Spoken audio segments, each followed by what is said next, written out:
Salve, salve! Muito bom dia! Vai começar aqui pela PAN. Mais uma edição da nossa revista radiofônica. Informação, prestação de serviço, entretenimento. Tudo isso no papo dessa sexta. Dia 3 de agosto de 2018. Sejam muito bem-vindos. É o Morning que entra no ar.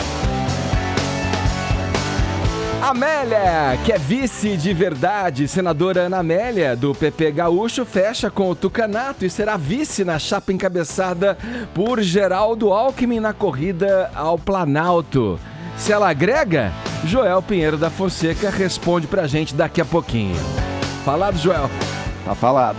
Polêmica suprema, STF realiza audiência pública sobre a interrupção da gravidez e a pena para quem aborta. Serenata no Morning Show. Nosso convidado de hoje cravou seu nome na calçada da fama do cancioneiro popular com clássicos como A Lista, Lua e Flor e também este que você deve se lembrar, chamado Bandolins. Como fosse um par que nessa valsa triste se desenvolvesse ao som dos bandolins. E como não? Por que não dizer que o mundo respirava mais se ela apertava assim? Aí vai, né? Aquecendo o gogó e os dedos pro show de logo mais em São Paulo, Oswaldo Montenegro já estará entre a gente aqui no estúdio conversando, fazendo um som, né? Como eu disse, soltando o gogó. Esses são alguns destaques do Morning Show que tá apenas começando. E você é o nosso convidado especial, como sempre. Vai assistir tudo, acompanhar tudo de camarote. Né, Paulinha? Bom dia. Bom dia, Ed. Tá animadaça? Eu tô animada. Vamos lá. Por causa do Oswaldo Montenegro também, que vem aí. É sempre animador quando vem alguém talentoso na sexta-feira que faz uma música aqui ao vivo pra gente. Boa. É isso verdade? Aí. Pra aquecer nossos corações. Por hora daquela hashtag amiga, né, Ed? O que temos aí? Você sabe que tem uma notícia maravilhosa na internet? Eu não sei se vocês cruzaram com ela aí no seu feed. Que a Receita Federal, aqui no aeroporto de Guarulhos, em São Paulo, flagrou um passageiro maravilhoso com uma grande ideia. O que é que ele achou por bem? Trazer 246 iPhones na sua mala. Tipo, simples assim, né? E assim, naquela fila do nada a declarar, né? Porque afinal não deve nada pra ninguém. Era pra uso pessoal. Né? 246 iPhones. Você sabe que isso veio na sequência da notícia de que a Apple, Paulinha, se fosse contar o que a Apple tem de grana, daria o 17º PIB mundial. Se a Apple fosse um país. Esse cara com certeza está aí contribuindo com a Apple. Olha aí. Com o fisco ele já tá de boas, né? Achou que não tava devendo nada pra ninguém. Bom, é óbvio que deu ruim pra ele. Eu não sei como é que vocês se comportam a respeito de mala, de viagem, o que é que vocês trazem, se tem muita muamba, se não tem. Sabe que a gente tem direito a algumas coisas, né? $500.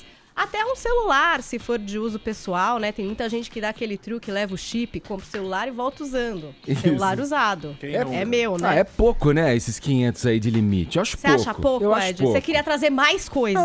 Não é. Eu acho que é pouco. Poderia ser mais, ué. Deveria ter o direito, sei lá, 1.000. 500 eu acho bem pouco. Bom, mas até hoje é isso que pode trazer. É o que pode trazer. É o que pode trazer. O que a lei manda. Então eu quero saber como é que é essa sua mala. Como é que é essa sua muamba? Hashtag eu na alfândega. Tá Faz bom. o quê? Faz o quê? Cara de paisagem? Passa na fila do nada a declarar? Ou traz aquele notebook com nota pra pagar? Passa dando aquela subiadinha. Eu sei que deve ter GIF, deve ter meme a respeito disso, porque vocês são maravilhosos. E a gente vai pros assuntos mais comentados do Brasil nessa sexta-feira com a hashtag Eu na Alfândega. E claro que o tweet de vocês comentando o programa faz parte da nossa transmissão. Caprichem por aí.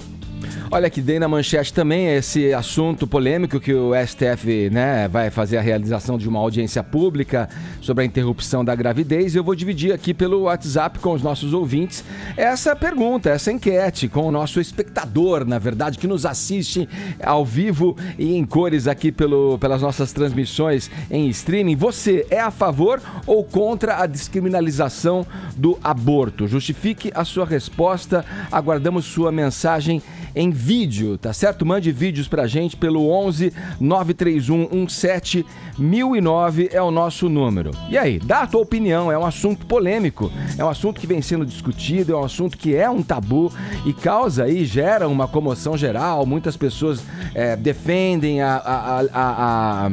o direito da mulher fazer o aborto, outras pessoas por questões ideológicas, por questões religiosas, são veemente contra o aborto. Então você dá a sua opinião pra gente pelo WhatsApp em mensagens de vídeo, tá bom? 11 931 17 1009. Todos convidados a passarem a próxima hora e meia colados aqui na Jovem Pan, porque o Morning tá começando, e o Morning que você pode ver por imagens, pelo aplicativo da Jovem Pan, pelo nosso portal jovempanfm.com.br, também pelo nosso canal youtube.com/morningshowjp, além das mídias sociais. Estamos no Instagram e no Facebook com conteúdo extra. Passe por nossa página, deixe o seu joinha que a gente fica feliz da vida, tá bom? Vamos em frente agora, começando o nosso Morning Show, já naquele clássico, já naquela música que todo mundo quando ouve já identifica, não é mesmo? Afinal de contas, é uma música que todo mundo conhece, do grande Mário Lago, se eu não estou enganado, né? Amélia, olha aqui, ó.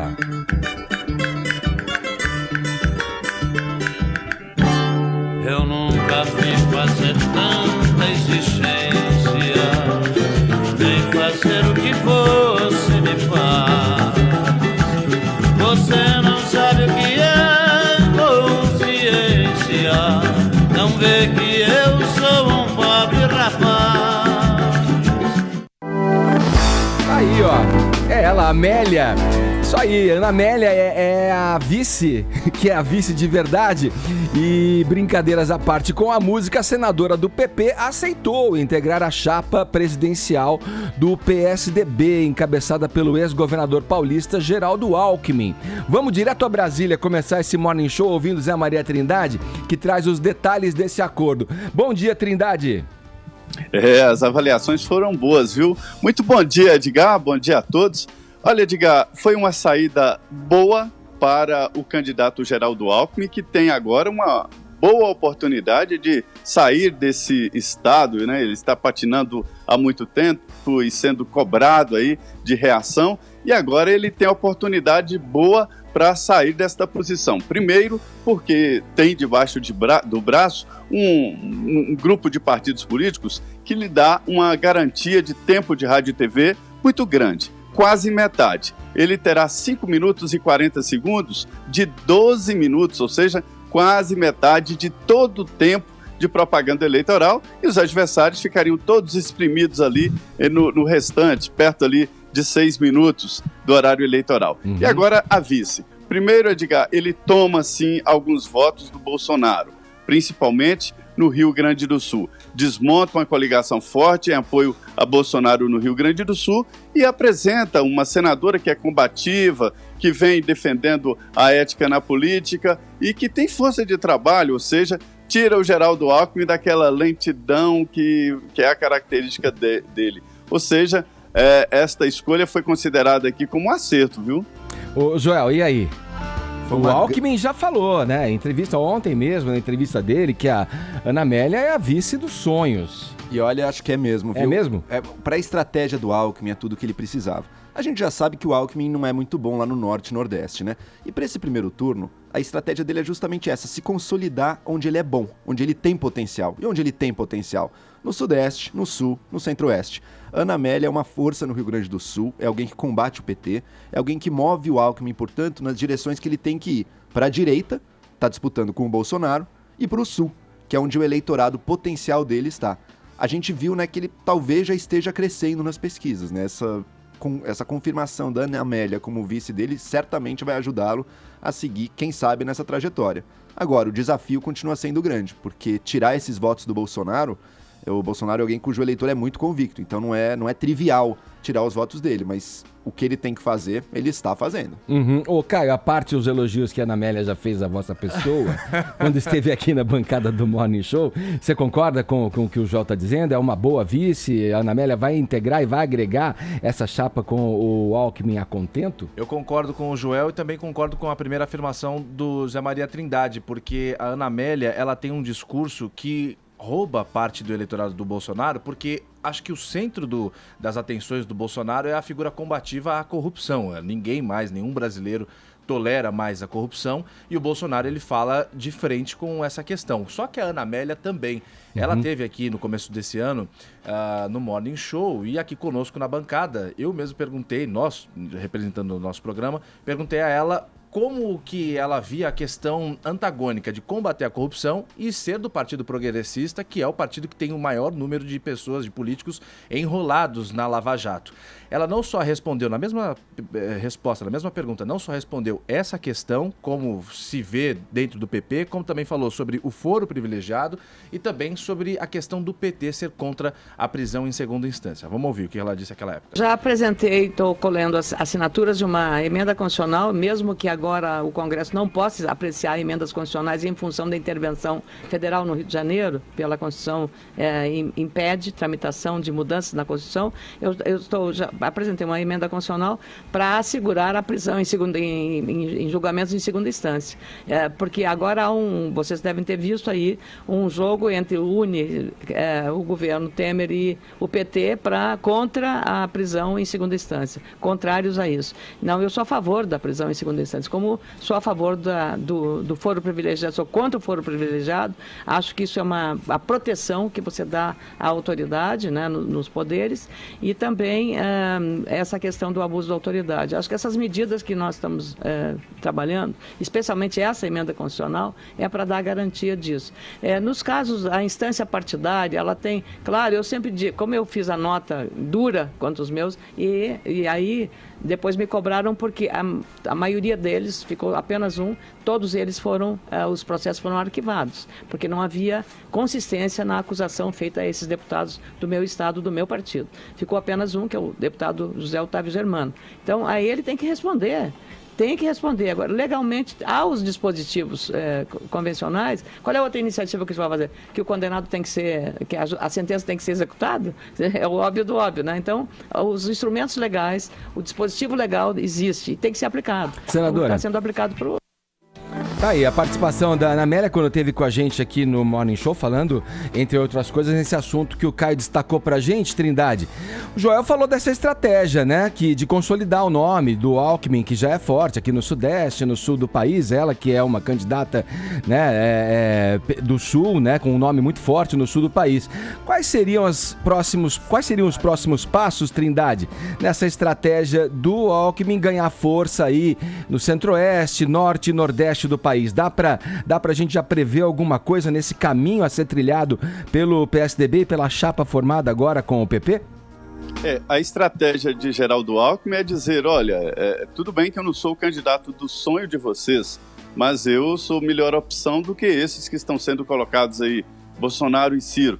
Essa é a estratégia de fundo, né, da campanha, não é exatamente com estas palavras que ele vai se dirigir, mas esta é a estratégia de fundo.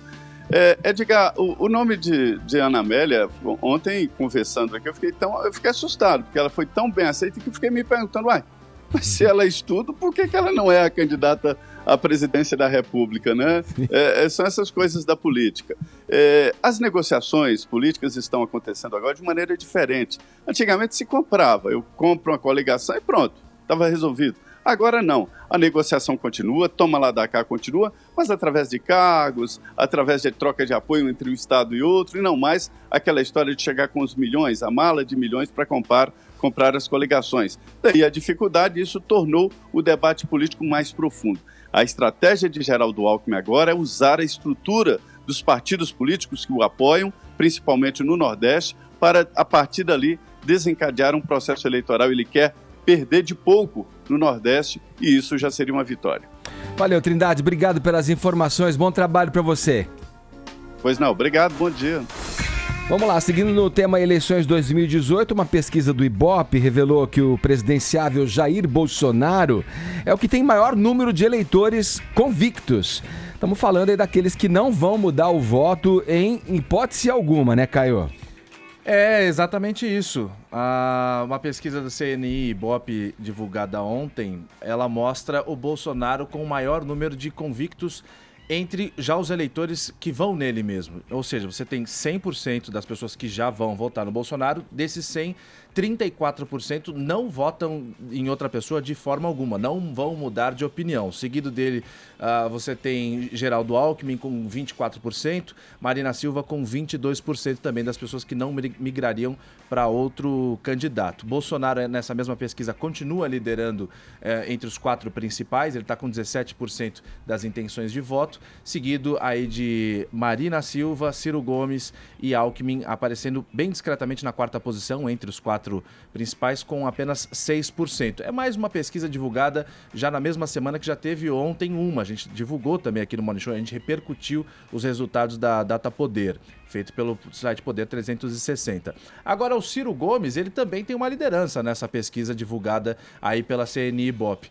Ele lidera com 21% de intenções de votos dos eleitores que vão nele porque não iriam em nenhum outro candidato de jeito nenhum. Sabe aquela, eu vou votar no Edgar porque eu não suporto o Arcon, o Joel e a Paulinha, então eu vou no Cirão. Essa é a liderança aí do Ciro Gomes nesse momento. Agora, o que surpreende mais, talvez, esse fenômeno do Ciro, também voltando a falar do Bolsonaro, os eleitores que dizem que não mudariam de voto pertencem à classe média e têm nível de escolaridade alto. Vamos lá, Joel, a que se deve essa convicção aí? Isso tem alguma relação com o teto? A gente sempre fala do teto, Bolsonaro atingiu um teto, tem os convictos que estão nele, aquele menor porcentagem de eleitores que flutua ali, que podem estar em jogo ali e migrarem para a candidatura do Alckmin e tal, mas o que você acha que é o grande responsável por essa convicção dessas pessoas que são o Bolsonaro do começo e continuam convictos nessa opção? Olha, Edgar, quem tá com o Bolsonaro nesses convictos é uma pessoa que estão, primeiro, revoltadíssimas com a política tradicional brasileira, então não aguentam mais pensar em política. Bolsonaro se vende, as pessoas o percebem como alguém que nega a política, e são pessoas que estão, assim, desesperadas com o caos no qual está o Brasil. E o Bolsonaro apresenta uma proposta de força, tá? Então ele nega tudo que está aí da política, as pessoas gostam dele, e mais, a estratégia de comunicação dele leva essas pessoas, muitas vezes, para uma fanatização.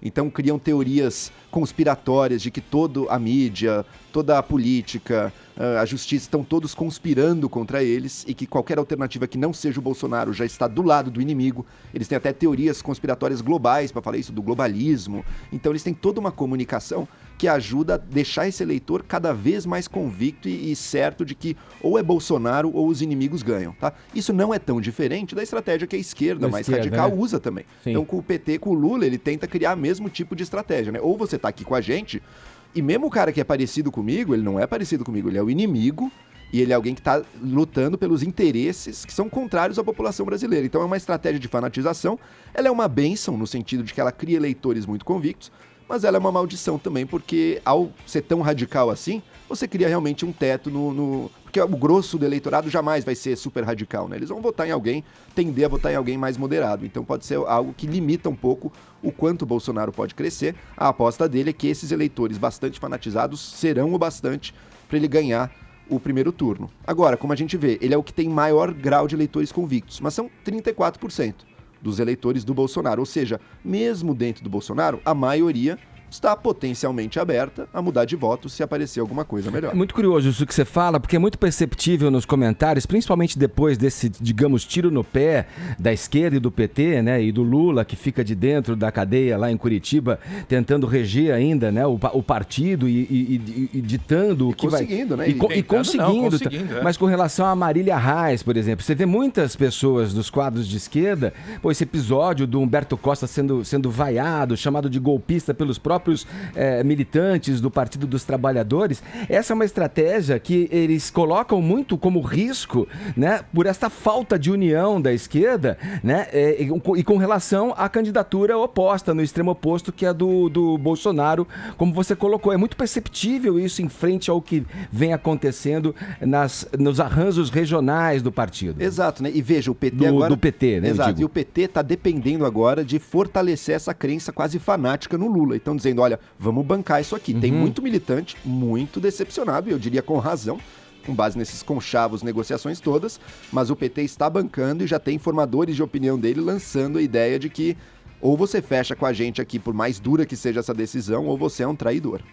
E o Joel, o Bolsonaro é candidato à presidência antes de qualquer outro, o que ajuda a traduzir esses números trazidos pela pesquisa do Caio. A gente estava falando do PSDB, poucos meses atrás não se sabia quem seria o candidato do PSDB. A esquerda está brigando até hoje, não se sabe quem será o candidato. Fala-se em plano A, em plano B, em plano C. Agora o Bolsonaro já está com a candidatura solidificada há muito tempo, né? É verdade. Isso ajuda também, assim como a Marina também, por exemplo, que tem, mas acho que tem um elemento a mais no Bolsonaro. Ele leva as pessoas para uma fanatização ao redor do nome dele, usando teorias da conspiração, usando toda essa rede de informação falsa da internet, né, que eles sabem usar muito bem, são os que estão em primeiro lugar nisso.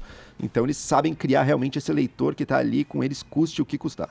É disso que eu tenho um pouco de medo. As pessoas que enxergam numa figura política um ídolo, um mito. Bolsomito. Um Messias, né? Jair Messias. Exatamente. Como enxergam num Bolsonaro um mito, um fenômeno, encontram também na figura do Lula um pai, um líder. Você tem que lembrar o histórico político do Brasil e você falar, tudo bem, esse sujeito vai ter o meu voto de confiança até a página 3. Acabou. Daqui pra frente você vai ter que me provar muito que você merece mais do que isso e tal. A gente não pode virar e falar, esse cara vai mudar tudo. Não é bem por aí. Agora, é importante a gente analisar também que esses números que a gente trouxe aqui, repercutindo a pesquisa CNI e Ibope, 34% fecham de olhos fechados com o Bolsonaro e tal, mas tanto Bolsonaro, tanto Alckmin, tanto Marina e Ciro, eles têm também uma rejeição muito grande dos eleitores. Aliás, votos brancos, nulos, têm um índice, às vezes, até mais alto do que as intenções de votos para essas pessoas. E o eleitor brasileiro não se atenta de que os votos que são contabilizados são os votos válidos. Não adianta você desistir de ir. Essa balela de que ninguém vai votar, vamos nos unir, porque aí aconteceria uma outra eleição. Isso não vai acontecer. Então, quanto menos gente for às urnas, for votar, Joel, aí eu até levanto a bola para você. Você aumenta o coeficiente daquele que recebeu o voto, né? Claro, e você tem quase 50%, digamos, 45% de eleitores que estão indecisos ou que estão pensando em votar branco, votar nulo. Isso é um campo aberto para esses candidatos, né? Quem será que está melhor posicionado para conquistar esses eleitores? Eu diria que, de partida, alguém como a Marina sairia na frente para buscá-los, porque ela não está associada com tudo que há de podre na política. E o eleitor, hoje em dia, está muito cansado da política como ela é feita normalmente. E depois desse movimento também no Nordeste ali, desse chamado tiro no pé, com relação dessa negociação com o PSB para liberar candidaturas, 2 no Norte, 2 no Nordeste, envolvendo o governo de Minas Gerais também entre PT e PSB para neutralizar o Ciro, isso tudo tem que se considerar que já o eleitor está observando isso, e mesmo que isso não entre na campanha, que vai ser muito curta, isso tudo é material que já está sendo avaliado pelo eleitorado, que pode fazer sim muitos votos da esquerda migrarem para o Ciro e com mais força, né, a partir desse movimento. Exato. Se o eleitor se decepcionar muito com o PT, se essa briga interna continuar assim, ele sangra e os votos dele vão para o Ciro e para a Marina, que são os nomes da esquerda, e vamos ver o que acontece. Boa, vamos seguir aqui. Quer completar alguma coisa, Caio? Não, pode vamos seguir. Lá, vamos em frente, girando o assunto. Muito conhecido no universo pop, o modelo canadense Rick Ginest, eu não sei se é assim que se pronuncia, a Paulinha pode me corrigir se eu estiver errado, o Zombie Boy foi encontrado morto nessa quinta-feira em seu apartamento em Montreal, no Canadá. Tudo leva a crer que foi suicídio, Paulinha. Essas são as informações das autoridades. Ele tinha só 32 anos, Edgar, e ficou bastante famoso, principalmente pela participação num clipe da Lady Gaga de 2011, Born This Way. A gente até separou o trechinho do clipe exatamente em que ele aparece e que a Lady Gaga também tá maquiada como o rosto do Zombie Boy, que é tatuado. Vamos ouvir um pouquinho o som da Lady Gaga aí, vocês podem relembrar quem foi o Zombie Boy.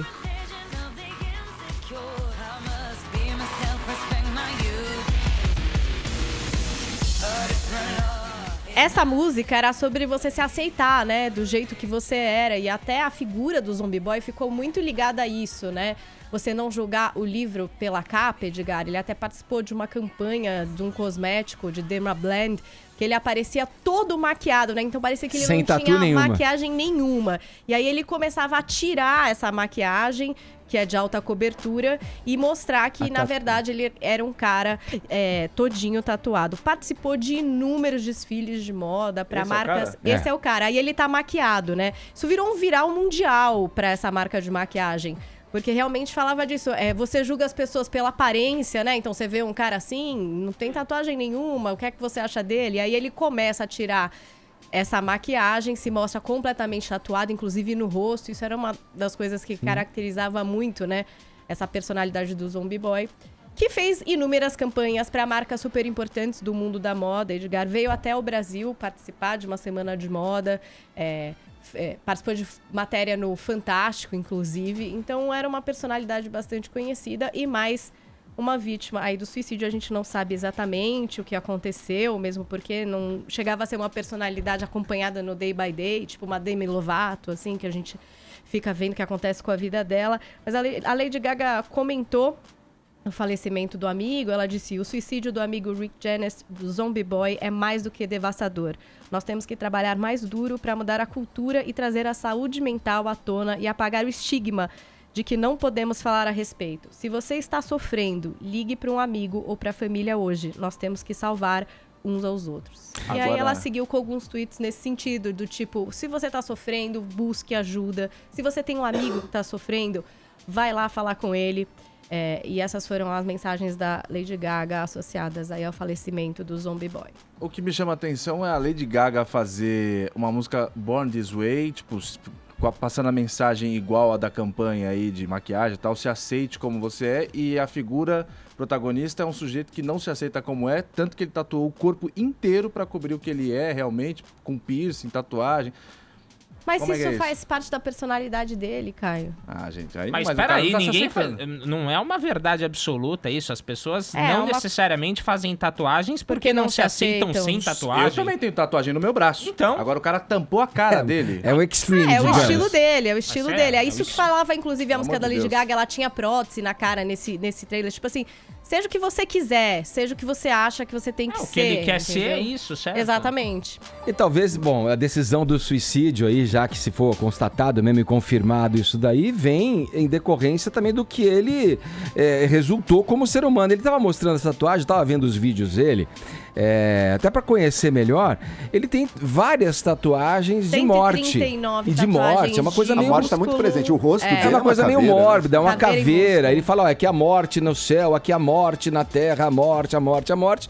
A morte que ele mesmo Porque ele tinha uma grande protagonizou aceitação pela aí. vida dele, claro. Agora, você viu, Joel, a Lady Gaga, ela coloca ali, ela usa os termos nessa cultura, né? Na nossa cultura, mudar a nossa cultura. Ela fala em aceitação, ela fala no tabu também, de alguma maneira, no texto dela ali. São questões que, na tua opinião, devem ser trazidas, né, e discutidas para que a gente elucide esses casos, porque existe uma resistência em se falar, né, do suicídio, né? Como é que você vê isso? A gente na imprensa ainda tem essa resistência muito grande. Eu acho que tem dois motivos aí. Uma questão psicológica relevante, que, olha, talvez você ficar falando disso, você possa levar mais pessoas a É o cometer gatilho, né, suicídio. que eles falam. Pode funcionar como um gatilho. Mas também por um tabu cultural e de origem religiosa, tanto cristã quanto judaica, que tem na nossa sociedade, de ver o suicídio assim como um pecado imperdoável, né? Que a pessoa não pode nem ser enterrada depois junto no cemitério da religião, assim. Eu acho que conforme a gente vai conversando mais sobre isso, a gente pode diminuir um pouco também esse peso desse tabu. Para mim é mais interessante, mais importante uma sociedade que saiba discutir isso e possa falar sobre esse tema abertamente do que ficar fingindo que ele não existe, né? Porque muitas vezes tá todo mundo fingindo que não existe suicídio. Você tenta evitar ao máximo não dizer que a pessoa morreu porque se suicidou, mas se isso foi a verdade, e o nosso interesse enquanto imprensa é falar a verdade e levar discussões reais, temos que falar sobre isso. Agora, sempre dando informação para ajudar também. Por exemplo, o Brasil tem uma linha gratuita de ligação, que é o 188, né?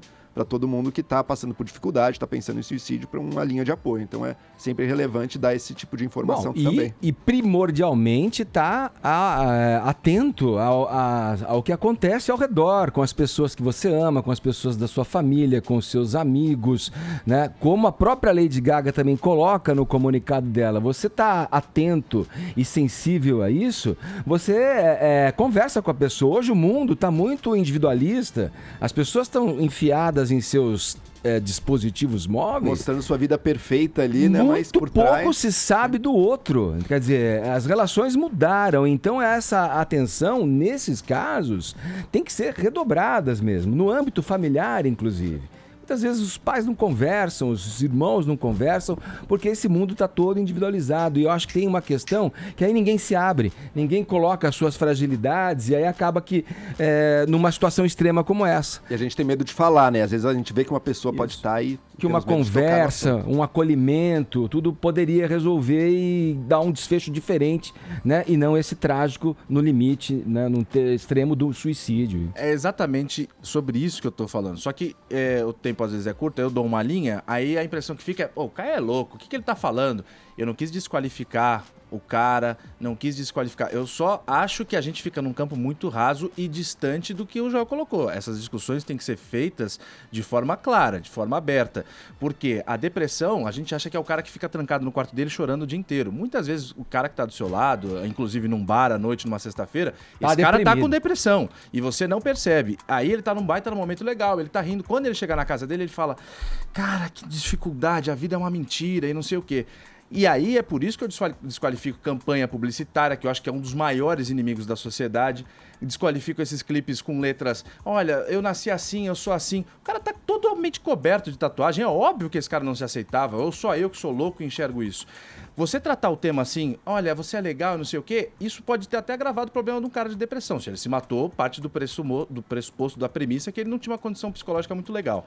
Aí ele fica vivendo esse clipe de glamour com Lady Gaga e não sei o quê. Quando ele chegar na casa dele, será que ele não virou e falou, minha vida não é assim, cara. Eu tô participando de um mundo de mentiras. Você pega um monte de astro de Hollywood famoso que tem problema mental e se matou. Então é esse meu ponto, antes das pessoas falarem, pô, o Caio é louco. Não, o Caio não é louco. O Caio gosta da verdade, ponto, acabou. Olha aqui para você nos acompanhar em imagens, acesse jovempanfm.com.br.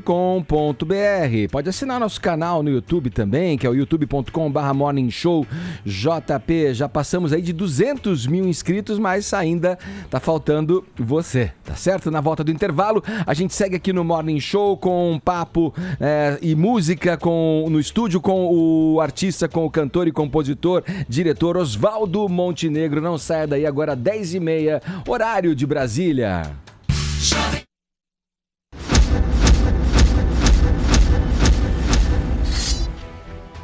Eles são muitos, mas nós somos mais. Somos 27 milhões de empreendedores, heróis do cotidiano, heróis da vida real. Para nós não existe esquerda ou direita. A única direção que importa é para frente. Eles nunca vão entender. Os desafios que superamos, as frustrações no meio do caminho, as noites mal dormidas, a alegria de fechar o primeiro negócio, as pessoas que dependem de você. Eles nunca vão entender, mas nunca conseguirão nos parar. Não vamos nos esconder diante do desafio de mudar o Brasil. Pode parecer uma tarefa impossível, mas conquistar o impossível é o que nos move. Sabemos que o verdadeiro poder está nas nossas mãos. E são essas mesmas mãos que vão forjar um novo Brasil. Além da esquerda e da direita, um Brasil pra frente. Eu amava como amava algum cantor de qualquer clichê.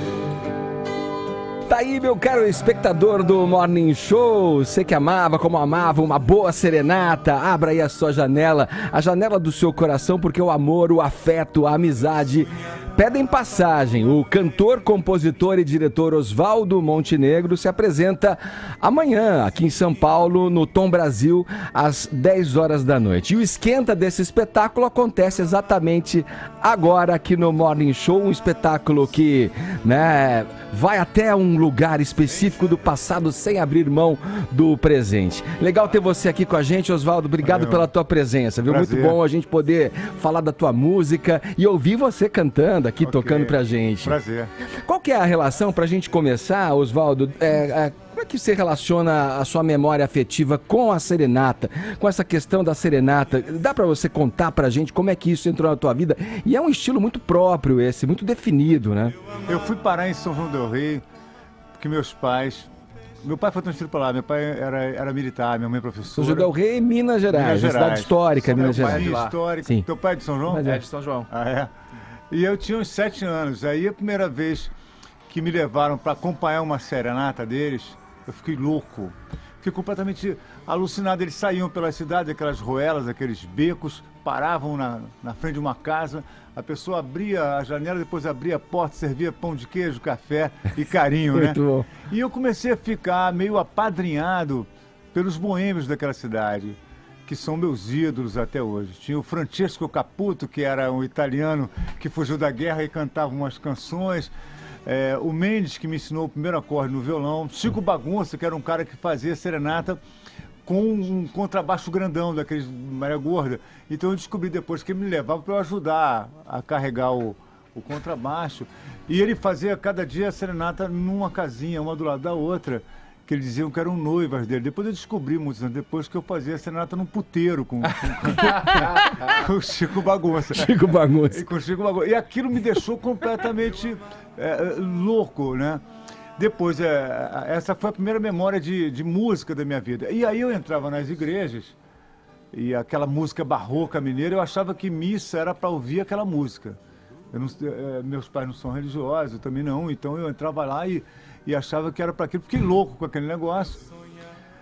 E aquilo plantou em mim a vontade de ser músico. Gente, do puteiro pra igreja. Do essa puteiro, mistura louca. Isso é uma mistura louca ali. O profano e o sagrado. O profano e o sagrado estavam ali. E logo depois veio uma mistura mais incrível, que foi a trombada de morar em Brasília depois de São João del Rei.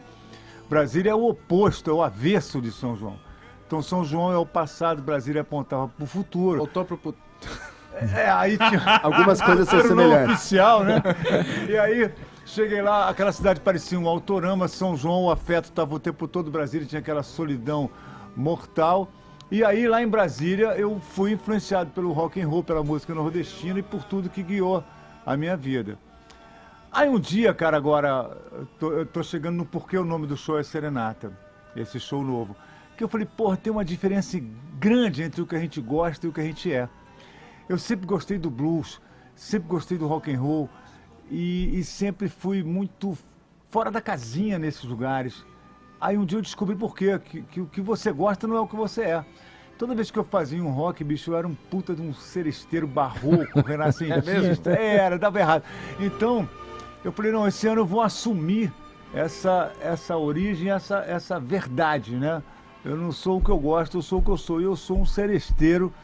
Aí eu peguei as minhas canções, minhas composições, que tem mais a ver com esse negócio aí, e fiz um show só disso, com instrumental todo de bandolim e acústico e tal, para tentar viver e proporcionar também essa sensação de serenata no show. Ou seja, tinha dado certo com as mães, com os filhos não deu muito certo. Isso, é mais ou menos isso, entendeu? Você tem essa coisa muito de você perseguir o que você gosta, né?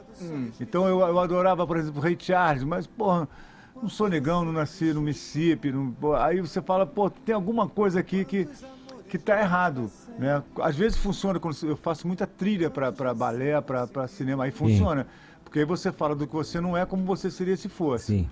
Mas quando você tá no papel de você mesmo, aí eu falei, pô, nesse papel, bicho... eu sou um menestrel da Renascença mesmo, e a minha alma é velha, minha alma tem pelanca desde que eu tenho uns 15 anos. Oswaldo, você sabe que enquanto você falava, eu me lembrei de um trabalho que eu fui fazer já há algum tempo, ainda era um trabalho chamado Mochilão, da MTV, onde a gente viajava, e você falou da cidade histórica de São João del Rei, quando começou, né, despertou o teu interesse e a tua vivência dentro desse modelo, digamos assim, serenata, e visitando Diamantina, na casa do Juscelino Kubitschek. Ele era um grande seresteiro, ele gostava muito de fazer serenata. Aí você falou Brasília, eu linkei as duas coisas, cidades históricas, a serenata e a figura de Juscelino, que depois criou Brasília e foi para Brasília, enfim. Cantava o Peixe Vivo. Peixe Vivo, exatamente. Como pode o Peixe Vivo? Exatamente. Olha, a gente vai ainda falar mais desse teu show, né? Esmiuçar um pouco mais da sua carreira. Dá pra gente ouvir alguma coisa agora, para começar? O que vai ser, Oswaldo? Vou tocar uma música que foi minha primeira música como compositor, ficou conhecido. Acho que tem muito a ver com esse papo do São João, que é o bandolim, então. Pode ser o bandolim. Opa, maravilha, vamos nessa.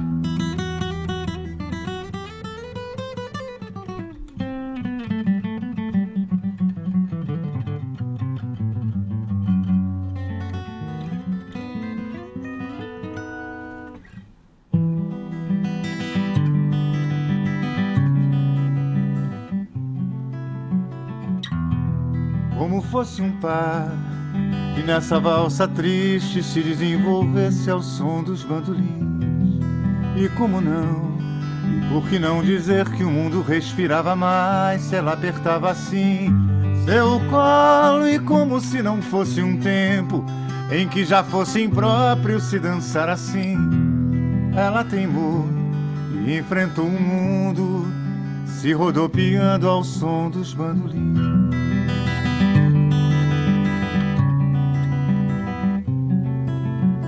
Como fosse um lar, seu corpo a valsa triste iluminava, e a noite caminhava assim.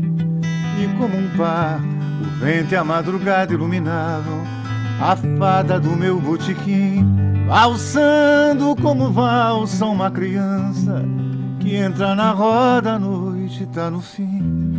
Ela valsando só na madrugada, se julgando amada ao som dos bandolins. Ao som dos bandolins.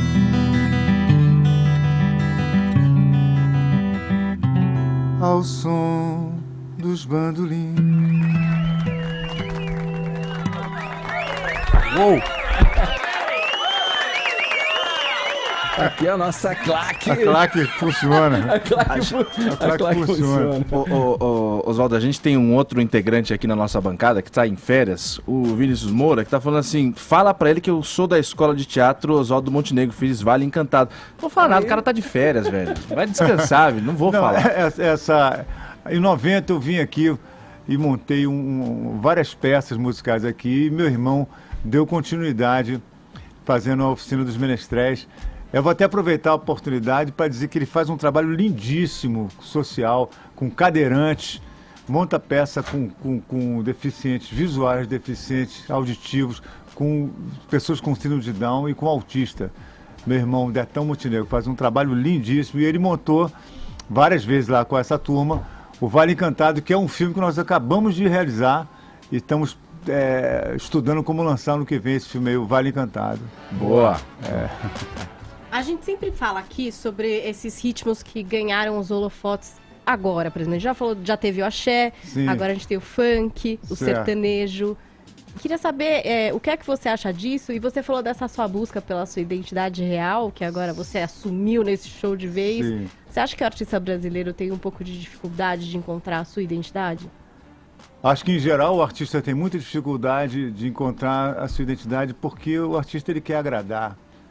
E agradar é como você, quando conhece uma mulher que te interessa, aí você quer se mostrar e dá errado. Você dá 5 cambalhotas, você conta uma piada que não funciona e dá errado. E o artista, ele quer sempre agradar e dá errado. O artista, na minha opinião, ele só começa a ter alguma chance quando alguém odeia ele. E para isso ele tem que imprimir uma marca muito clara. Então você vê hoje em dia uma quantidade muito grande de artistas bonzinhos, de artistas que agradam, de artistas que são cordiais. Existe uma série de programas, né? Acho que é The Voice, Canta Comigo, milhões de programas em que o cara obedece ao jurado, ao técnico, ao público, agradece a mãe dele, diz que sem a tia dele ele não estaria ali, que ele ama o irmão dele, que ele ama todo mundo, e ele canta igual a todo mundo, e aí não dá certo. Só dá certo quando você erra, né? Então, eu esqueci qual foi a tua pergunta, mas eu respondi não, né? Da identidade do artista. Agora, e esse pessoal novo, assim, funk, sertanejo, você acha que o pessoal faz pra agradar? Você ouve, não ouve? Olha, eu não ouço música popular há muitos anos, eu sou um ermitão, eu vejo trilha de cinema, ouço trilha de cinema, e ouço música para trás do século XVIII. Eu sou um ermitão. Seu último lançamento Meu último lançamento foi Hey Jude dos Beatles. Mozart é um pouco vanguarda, assim. Perto, Hey Jude dos Beatles. Chorou quando se separaram, Exatamente, eu soube há pouco tempo que os Beatles se separaram. Oswaldo, quando é que você foi odiado, então? Que aí, sempre. A partir daí veio a identificação tua própria, como, eu sou um artista, porque sempre. Sou odiado. Sempre, eu sempre... Mas quando foi a primeira percepção, assim? Quando você percebeu? Foi muito cedo, já lá em Brasília, porque, por exemplo, havia uma sensação muito clara de que era muito chique você cantar cool, você cantar suave, como o João Gilberto, de quem eu sou fã. Na medida que a gente entrou cantando pra fora, Já foi odiado. Havia uma coisa muito paternalista de que você deveria ser uma pessoa que passou fome e se ferrou na vida e é muito triste, morreu de drogas há 4 dias atrás. E eu cheguei dizendo que eu gostava muito da minha família e adoro meus pais, meus irmãos, me dou bem com meus amigos, também já fui odiado. Mas assim, em termos, vamos chamar... gerais, grandes, né? Eu tive essa experiência muito clara do paternalismo brasileiro e de ser odiado, muito clara, que foi quando eu cantei o Bandolins. Foi a minha primeira composição que foi conhecida e ela tirou 3º lugar, portanto não ganhou o festival. Porra, eu fui amado, bicho, demais. Eu era aquele cara do Bandolins que perdeu, como Garrincha, Injustiçado. né? Injustiçado, Garrincha, bêbado, fudido. O brasileiro adora quem se ferra, ele tem compaixão, uma coisa católica e tal. Aí, o meu irmão de criação, que foi criado comigo, o Mongol, fez uma música, uma da Agonia, pediu pra eu cantar no festival. Ela ganhou o Festival Internacional da Canção. Eu fui odiado, meu. Eu fui apedrejado. Do céu ao inferno. E aí eu achei muito interessante isso, que eu falei, agora começou, agora, pô, arrebentei, entendeu? Porque você precisa disso. Pra alguém, se alguém chegar... E eu acho muito também legal isso, por um outro lado, que é o lado de desacralizar o artista também. Acho que a crítica tem uma função maravilhosa, pedagógica, de esculhambar o cara quando tem que esculhambar. Porque você fica cantando para aquelas 2.000 pessoas que dizem que você é genial, você um dia acredita, porque nós somos idiotas. Um dia a gente acaba acreditando naquela boa. Vê o cara falando, não acho não. Não acho mesmo, você é um bobalhão e tal. Acho isso muito importante. E tive isso muito cedo. Muito cedo, assim, foi Bandolins e Agonia, uma porrada na cabeça de primeiro, mas foi muito legal. Oswaldo, você andou falando recentemente, você falou da canção agora, e acho que em uma entrevista recente você falou sobre a canção, né, e como ela já foi protagonista da música popular aí no século XX, mas agora estaria perdendo essa posição. Será que você pode destrinchar um pouco pra gente, assim, essa declaração? Na minha opinião, a canção já perdeu o protagonismo. Ela foi para o século XX, o que a ópera foi para o século XIX, uma coisa que atraía multidões por ela mesma. Eu fui um garoto de uma geração que parava para ouvir o disco inteiro, né? Saber quem era o baixista, quem produziu. Ler a ficha técnica. Ler a ficha técnica. Hoje em dia, nunca se produziu tanta música no mundo, mas ela é trilha de alguma coisa. Ela é trilha de um filme, de uma novela, ela é trilha de um brinquedo da internet, ou trilha de uma personalidade exacerbada de alguém que gera alguma coisa e essa canção preenche isso, né? Ela é uma peça antiga, muito antiga. Você fica triste com isso, Oswaldo? Não, cara, não. Eu acho que é uma evolução muito bacana. E como eu estava nessa coisa de fazer cinema, teatro, balé, e isso é uma coisa que convoca a trilha, pede a trilha, para mim foi bem legal, entende? Mas acho... e acho que a velocidade com que as coisas mudam é muito grande. Então, de repente, as pessoas não conseguem acompanhar aquilo. Eu vejo garotos que ainda chegando e dizem assim, pô, meu sonho é gravar um disco. Porra, como é que eu vou contar para ele que não tem mais dinossauro no mundo, que Dom Pedro II morreu? Ele vai ter um trauma de eu contar isso para ele. Mas o mundo fez assim, mudou muito rápido. Não é mais aquilo. Agora é muito mais fácil você falar para pouca gente e muito mais difícil você falar para uma multidão. Muito mais. Vamos ouvir mais uma? O que a gente pode conferir aí, Oswaldo? A lista, pode ser a lista? Vamos lá. Tá aí. A lista é música de... quando eu descobri que o cabelo branco é irreversível, velho. Que não volta mais. Faça uma lista de grandes amigos. Quem você mais via há 10 anos atrás. Quantos você ainda vê todo dia. Quantos você já não encontra mais. Faça uma lista dos sonhos que tinha. Quantos você desistiu de sonhar. Quantos amores jurados pra sempre. Quantos você conseguiu preservar. Onde você ainda se reconhece. Na foto passada, no espelho de agora. Hoje é do jeito que achou que seria. Quantos amigos você jogou fora. Quantos mistérios que você sondava. Quantos você conseguiu entender. Quantos segredos que você guardava. Hoje são bobos, ninguém quer saber. quantas mentiras você condenava,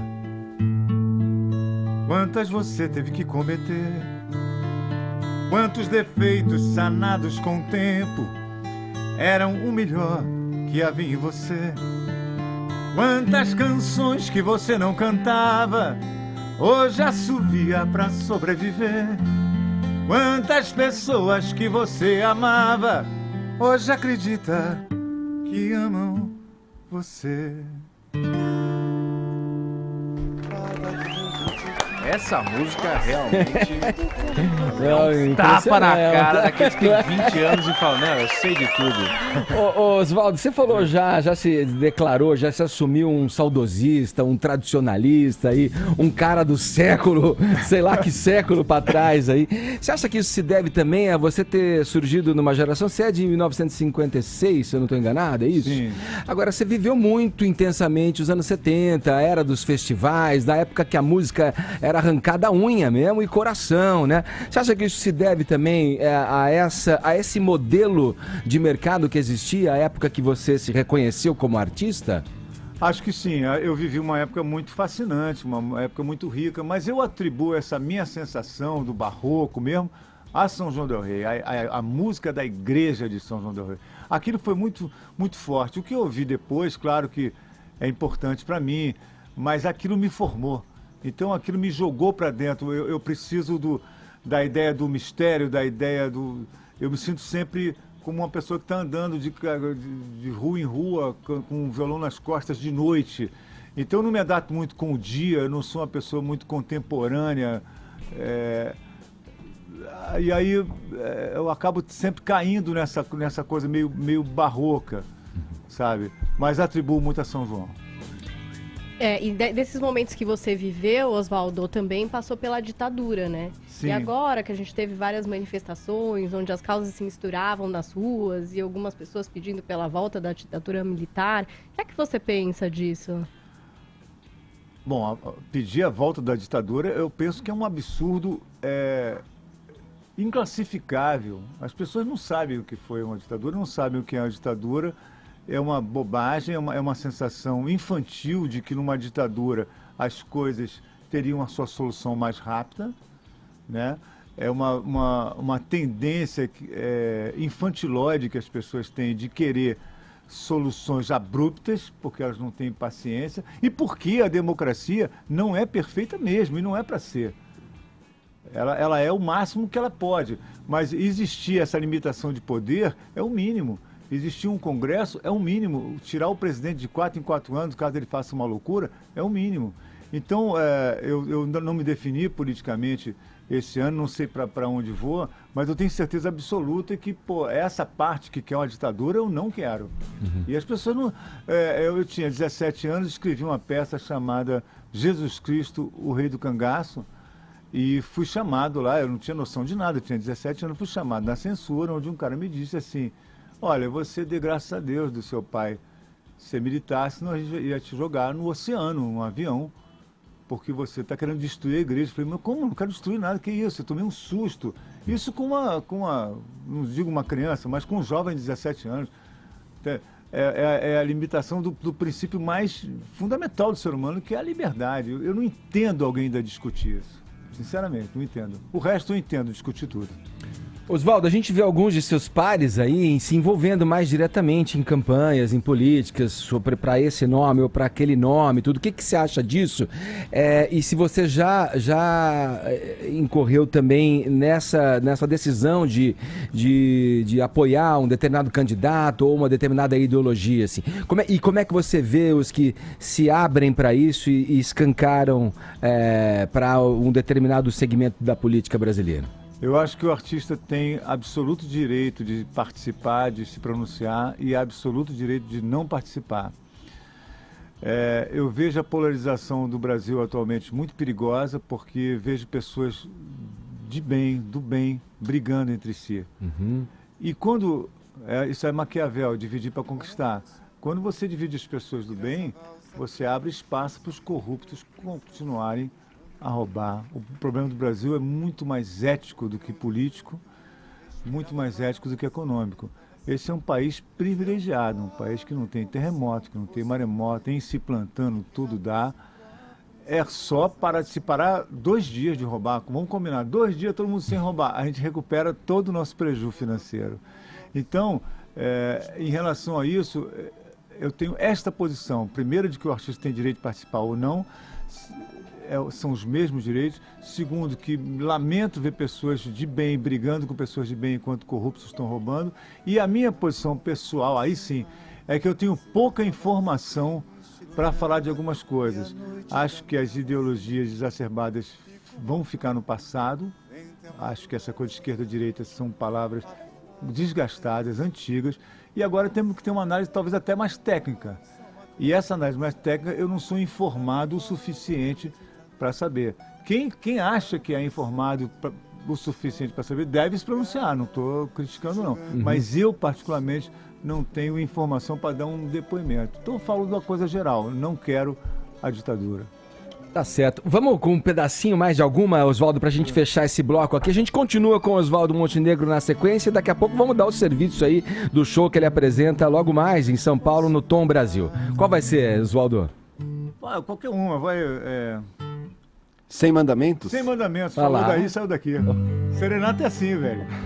Falou... Pediu, tá valendo. Pediu, tá valendo. Hoje eu quero a rua cheia de sorrisos francos, de rostos serenos, de palavras soltas. Quero a rua toda parecendo louca, com gente gritando e se abraçando ao sol.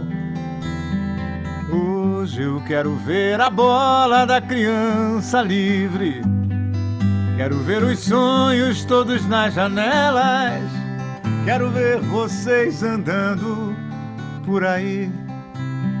Hoje eu vou pedir desculpas pelo que eu não disse, eu até desculpo o que você falou.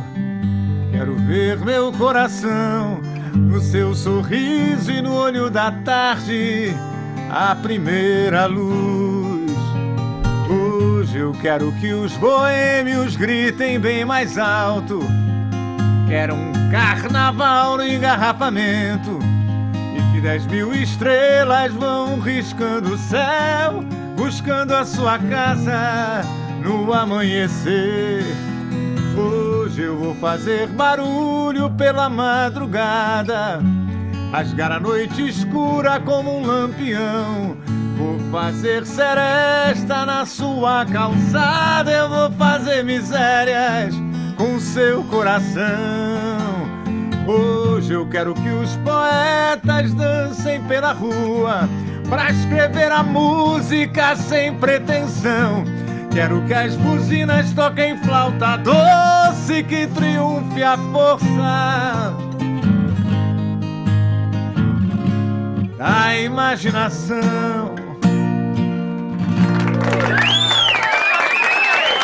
Viva!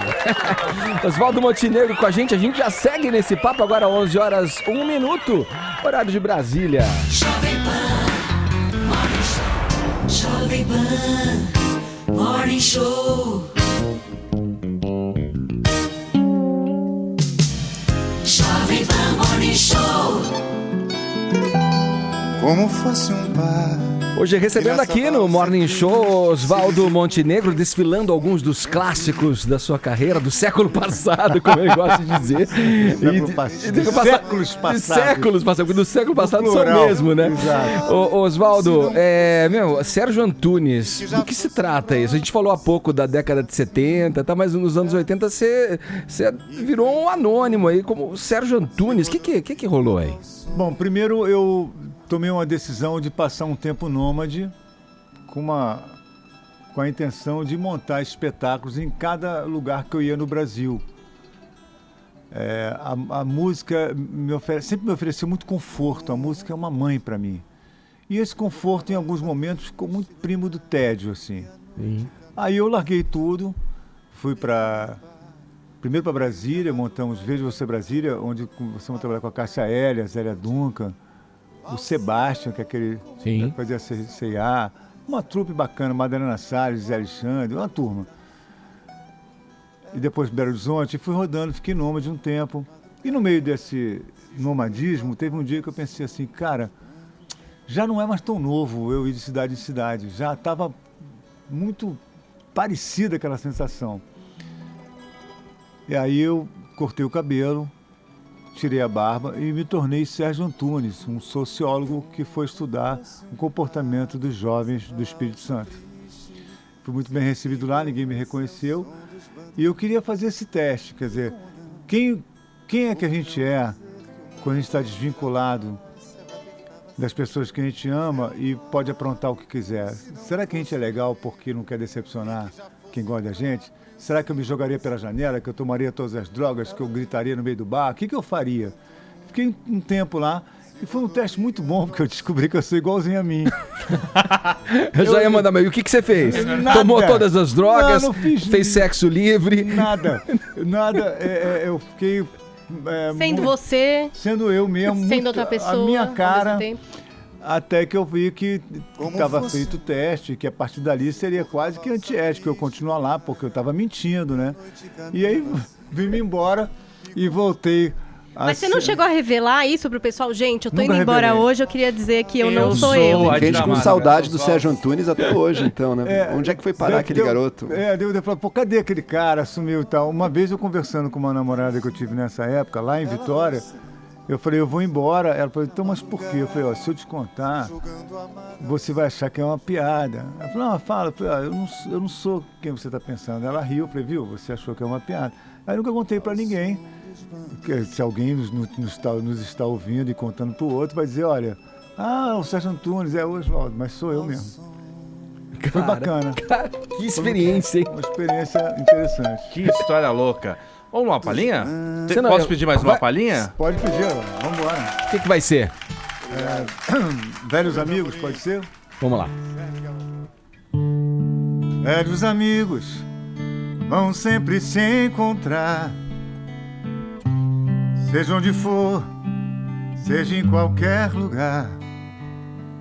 O mundo é pequeno, o tempo é invenção.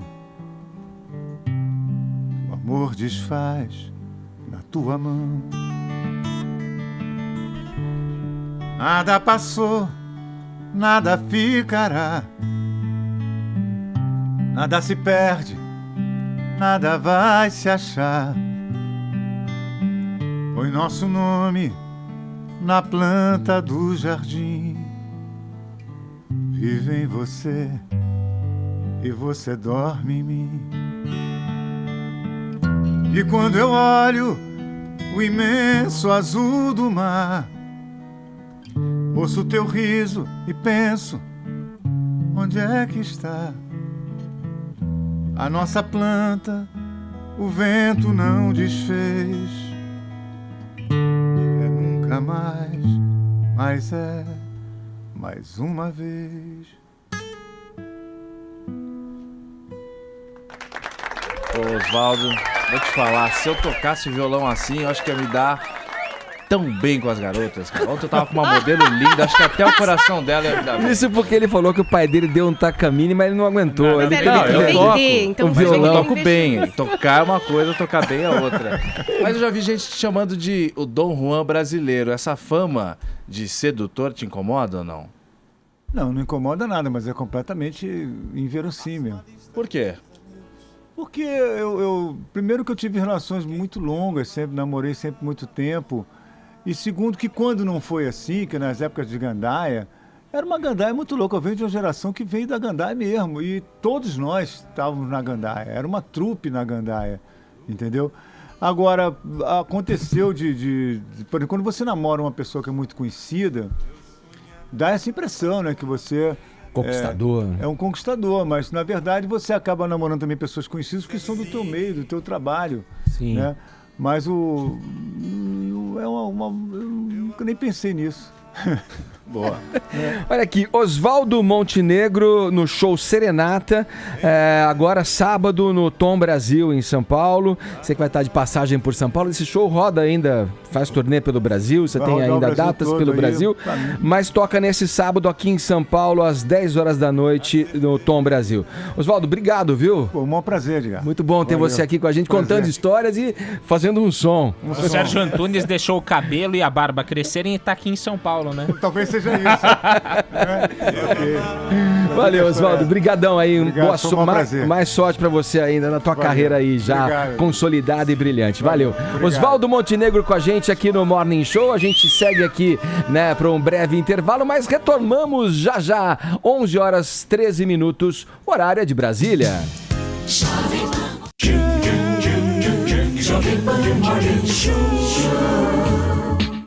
Vamos lá, Paulinha, esquentar os pezinhos agora. Vamos, Ed, porque você pode ajudar a aquecer o inverno de muitos idosos. Benegripe criou a campanha Benemeias, o melhor look da estação. Você entra no site www.ubemcontagia.com, compra suas Benemeias, que são super descoladas, muito legais, por apenas R$19,90, e o valor vai direto para ONGs que ajudam os idosos mais carentes. Participe desse movimento, compre sua Benemeia edição limitada, porque transmitir o bem é mais contagiante que a gripe. Benegripe, o bem contagia, um oferecimento de Benegripe. Se persistirem os sintomas, o médico deverá ser consultado.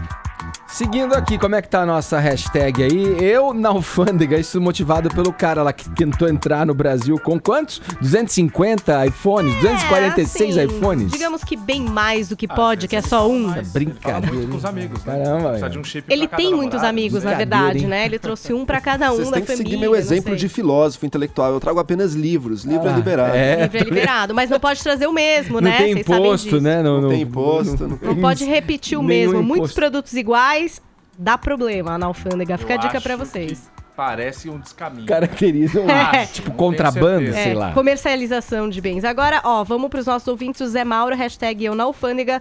Porra, meu, tu não tem nem emprego, nem dinheiro e fica pensando em alfândega. Eu não sei imitar o Faustão, mas foi o que eu tentei fazer. Ah, o porque ele Vini também usou não sabe, imita o GIF do Faustão, então tá tudo certo. Olha aí, ó, a Ida Lima, hashtag eu na alfândega, passaria de boa, não tenho dinheiro para muitas compras e gosto de viajar com no máximo uma mala. É minimalismo, tá na moda, Edgar, é tendência, eu acho que a Ida tá com Por tudo força aqui. da situação. Exatamente. Vânia Martins, hashtag eu na alfândega, de novo, vai demorar. A crise tá brava. Viajar no momento só se for nos livros. Fica a dica pra você que tá sem grana, tá? Não Boa. reclama. Compre um livro aí e leia. Essa sexta-feira marca o início de uma audiência pública no STF sobre a descriminalização do aborto. Que ponto exatamente será discutido, Caio? Vamos a ele. A descriminalização do aborto praticado por mulheres e por quem as ajuda. É uma ação ajuizada no Supremo Tribunal Federal no ano passado pelo PSOL e está sendo julgada, inclusive agora. Já está sendo transmitido ao vivo essa sessão, que foi bastante grande, movimentou muito o Supremo Tribunal Federal desde as primeiras horas do dia de hoje. Já vou chamar ali para a gente abrir e ver como é que estão as coisas lá, porque é o seguinte, no plenário do STF cabem 120 pessoas, tem 120 lugares. Para essa sessão, os ministros esperavam uma audiência recorde, colocaram 100 cadeiras extras e em outras salas do próprio Supremo está sendo transmitida também essa audiência pública. Ajuizada pelo PSOL no ano passado, a ministra Rosa Weber virou e falou, tudo bem, vamos consultar as pessoas, os dois lados, quem é contra a criminalização e quem é a favor da criminalização do aborto. Então está sendo discutido nessa manhã. Muita gente lá, algumas entidades que representam a Federação de Ginecologistas, as federações contra, enfim, sendo ouvidas. Depois de todos os lados exporem seus ideais, será aberta uma votação para saber se vai ser criminalizado, vai continuar criminalizado ou não. O pedido dessa ação é para exclusão de 2 pontos do Código Penal. O artigo 124, que pune as mulheres que praticam aborto com cadeia de 1 a 3 anos, e o artigo 126, que é para as pessoas que as ajudam, com cadeia de 1 a 4 anos. E agora está sendo transmitido na TV Justiça e no Supremo Tribunal Federal. A gente vai ver como é que estão as coisas lá daqui a pouquinho, Porque tá acontecendo, começou às 8h30 da manhã e o pessoal tem discutido isso, um assunto bastante polêmico. Tem gente que é muito contra, tem gente que é muito a favor. Hoje o aborto só é permitido no Brasil, como a gente bem sabe, em 3 casos. 3 situações, né? Vamos ver se tá afiado. Caso do feto anencéfalo, em caso de estupro e risco da mãe. Exatamente. E essa ação ajuizada quer dizer o seguinte, gente, até 12 semanas, vamos permitir que as mulheres tenham a opção de ter essa escolha. Quem é a favor da criminalização, ou seja, contra o aborto, fala o seguinte: 12 semanas não tem embasamento biológico nenhum. Um feto com 1 dia e 15 semanas dá no mesmo, não há embasamento. Isso é uma medida arbitrária. Aí cita alguns exemplos. Em Portugal é permitido até 10 semanas, em outros países até 15 semanas. Tem gente que considera que é vida desde o momento da fecundação. Então, desde o primeiro dia já seria... matar alguém. Você é contra ou é a favor, Paulinha? Eu já falei aqui no programa que eu sou a favor, porque simplesmente já acontece.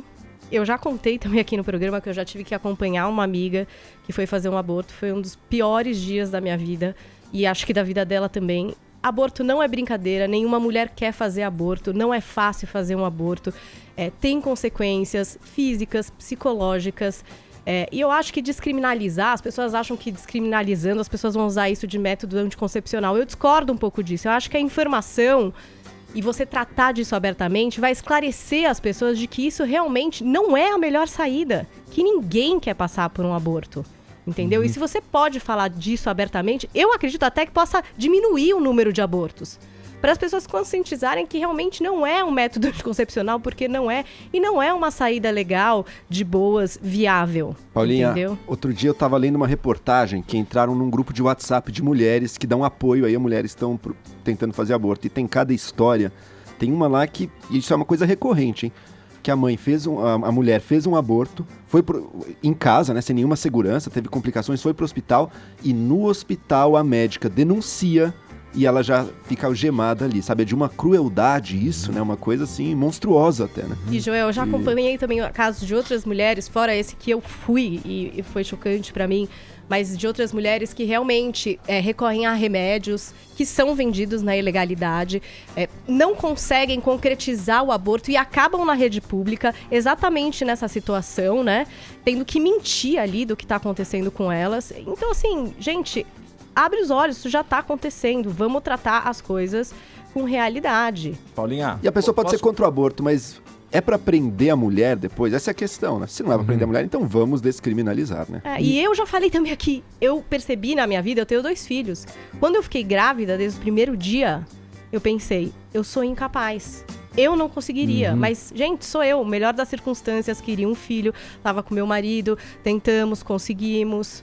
E aí é o meu caso. Eu não posso passar régua no mundo por causa da minha situação, que é, de fato, das mais privilegiadas. E tem uma coisa em conteste também, isso já acontece no Brasil. Só que quem tem grana vai numa clínica boa, faz o aborto e tudo certo. Quem não tem, a população de baixa renda, que não tem e tem que se submeter a eventos que mais se assemelham a uma carnificina, né? Desde agulha de tricô, morrem, medicamento vendido na ilegalidade. Morre aos milhares no Brasil.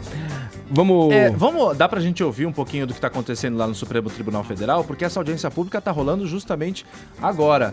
Caiu o sinal, pela internet oscilou um pouquinho, mas essa bancada, na maioria, é a favor do aborto e a pesquisa Datafolha recentemente feita para ouvir as pessoas, a maioria dos brasileiros é contra o aborto. 57% da população é a favor da criminalização. A mulher que abortou tem que pagar penalmente e tal. E tem uma complicação aí, né? Que a questão, digamos, política, jurídica da coisa.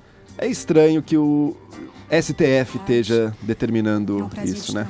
Parece que muitas das nossas decisões coletivas, o STF, que não representa a população, acaba fazendo. Olha aqui, a gente está com imagens diretamente lá pela TV. Gostaria de trazer assim, uma contribuição adicional ao que já vem sendo apresentado pelos palestrantes que me antecederam. Qual é o impacto de uma gravidez indesejada sobre a saúde mental materna e o desenvolvimento da criança? Toda mulher está em risco de uma gravidez não planejada. Esse é um problema de saúde pública tanto nos países Aí, desenvolvidos... E agora acho que é aquele momento onde vão sendo ouvidas, né? Os prós e os contras, né? Cada um se posiciona ali. A gente fez também essa pergunta aqui para os nossos ouvintes, para a interação dos nossos ouvintes pelo WhatsApp, sobre a descriminalização do aborto, se são a favor ou contra. Vamos ver o que deu aqui pra gente, que chegou aqui em vídeos pra gente. Solta, Murilo, por gentileza. Bom dia, pessoal do Morning Show, Antônio Antunes, advogado. Sobre a questão do aborto, algumas questões têm que ser consideradas. Primeiro, artigo 5º da Constituição Federal protege a vida como bem maior. Segundo, Código Civil protege o direito do nascituro desde a sua concepção. E terceiro, o nosso Código Penal prevê quais são as hipóteses de excludente de ilicitude no caso de aborto. Ou seja, aborto é crime, exceto em algumas ocasiões estão previstas lá. Pois bem, qualquer decisão que seja contrária a estas disposições normativas pelo STF, ele estará extrapolando a sua função. Ele estará fazendo uma nova lei sem passar pelo legislativo. Ele estará, então, cometendo uma ilicitude, cometendo uma inconstitucionalidade. Um abraço. Bom dia, pessoal do Morning Show. Aqui é o William Lago de Santo André, estou com o carro estacionado aqui e aproveitei para fazer esse vídeo para comentar essa questão da audiência pública que o Supremo Tribunal Federal vai fazer para discutir a questão do aborto. Hoje a legislação brasileira já estabelece quais as condições que são possíveis de se fazer aborto. Entendo que essa discussão deveria se fazer no Congresso, através do poder constituído e eleito pela população. E aí as maiorias vão decidir aquilo que é a representação da vontade popular. Não cabe ao Supremo discutir essa questão. Na minha opinião, hoje o Supremo Tribunal Federal extrapola suas funções, ele tem legislado, muitos ministros se avocam ao direito de legislar, e ministro do Supremo que quer legislar tem que pedir licença do cargo, disputar a eleição e ganhar a eleição para o Legislativo. E aí, se forem eleitos pela população, aí vão legislar. Como ministro do Supremo, eles têm que aplicar a lei ao caso concreto. Então, não me parece cabível que o Supremo Tribunal Federal faça audiência pública para discutir interpretação de lei. Quem tem que fazer isso é o Congresso. E nós não podemos ratificar essa atividade do Supremo Tribunal Federal. O Judiciário deve aplicar a lei ao caso concreto, não legislar. Infelizmente isso tem acontecido no Brasil e a gente não pode permitir mais que isso aconteça e nem bater palma para quando se extrapola as suas funções institucionais. Um grande abraço a todos e parabéns pelo programa que tem sido ótimo. Bom dia, Edgar, bom dia a todos os lindos aí da bancada. Aqui quem fala é o Júnior Lozano. Eu não sou só a favor do aborto, também que eu sou a favor aí que o governo tenha um programa mais incisivo no controle de natalidade aí, para fazer laqueadura e vasectomizar aí essas pessoas que realmente não têm condição de ter filho, criar um filho, e depois é o que a gente vê aí pela rua aí, pessoas embaixo da ponte, tudo, e essas crianças Deus dará. Então eu acho que partindo daí a gente já dava uma melhorada aí no país. Um abraço a todos aí, boa sexta. Tá legal, olha aí a opinião do ouvinte, né? Esclarecendo aqui no Morning Show, quer dizer, dando a opinião. Você vê que a bancada acabou defendendo a descriminalização, né, Edgar? E os ouvintes mais... Esse aí não, né? Esse aí queria descriminalizar também, mas também queria tirada de pessoas aí, ó, o controle da natalidade. Eu defendo cada um escolhe a sua própria vida e ponto final. Bom, vamos lá. O Tucano Aécio Neves anunciou, não dá mais tempo? Então fica pra próxima essa daqui. Ó, Joel, essa você comenta aqui fora do ar comigo, tá? Agora, 11 horas 29 minutos, estamos fechando o programa nessa sexta-feira. Paulinha, vamos aí? Temos aí tuiteiros representando? Hoje não, a nossa Morning Squad não pedalou. As pessoas ficaram tão encantadas com Oswaldo Montenegro que só ficaram viajando no som hoje, Edgar. Eu respeito isso também. Edgar, só completando sua frase para não ficar no ar. O Tucano, o senador Aécio Neves não vai mais concorrer ao Senado. Vai disputar uma vaga como deputado federal. É isso aí. É o que restou. É o que restou, né? A gente volta segunda. Tchau. Você ouviu?